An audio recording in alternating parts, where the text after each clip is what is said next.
Dneska schôdza číslo, a mi zdá, že 8. Mám aj kolegynku, turistku. Tak.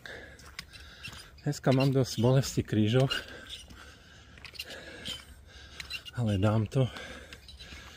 Asi z váhy, alebo z potenia sa hodne potím a jak ma ofúkal vietor. Cukor sa znižuje, aj váha, že asi 4 kg dole. Takže tak, teplo je dneska, trochu chladno ráno a pofúkuje taký vietor a jasná obloha. Tak uvidíme. Druhá verzia príhovoru, tak dneska máme sobotu, pekný deň, jasná obloha, len 16 stupňov, krásnych, je úžasne pekne. Mám za sebou aj turistku. Dáme si kratší okruh. Áno, kratší okruh dneska dáme. Áno. Ide sa nám dobre. Wow! Všetko je oka. Práve tu s ľudkou riešime, že treba do videa dávať svoje pocity alebo mať len tak ukazovať krajinu a taký optimistický prístup.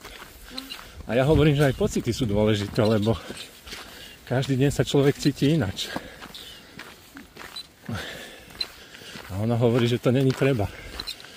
Bolia ťa kríže, ale seď doma a hotovo, nemáš čo bežať. Koho to zaujíma? Ale dobre, keď dá tvoje pocity si preber so svojimi blízkymi, ale nie dávaj to niekde na web.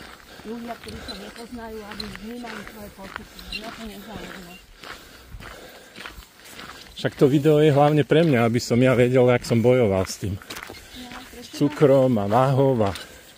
No dobre, ale keď to dáš niekde na one... A čo ja mám? Ja nemám 10 000 pozorovateľov. Nevadí, niekde si to pozriem, taká rodina, jaký bola, a už si pomyslia, bo to tomu nechali. Tomu preskočilo. No, však áno, však už No, tak nie. to tak povie.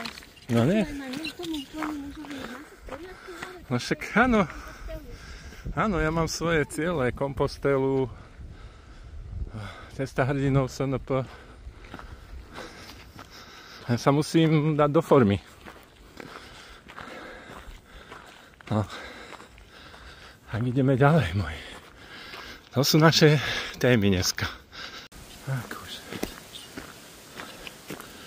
Listie opadáva, už je ho viacej na zemi. A dnešnú chôdzu sme riešili pocity, do jakej miery patria na video, či sa to ľuďom páči alebo nepáči. Tak. Dajte vedieť. Dajte vedieť do poznámok. Hovorí tu ľudka.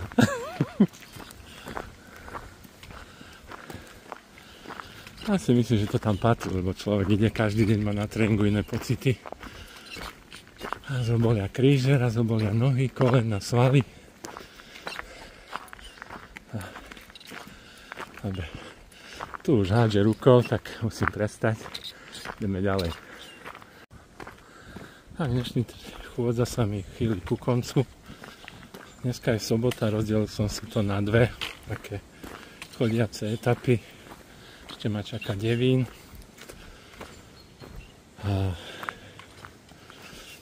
Dnes súčasne chodím tak 10 až 12 km denne a chcem to dodržať.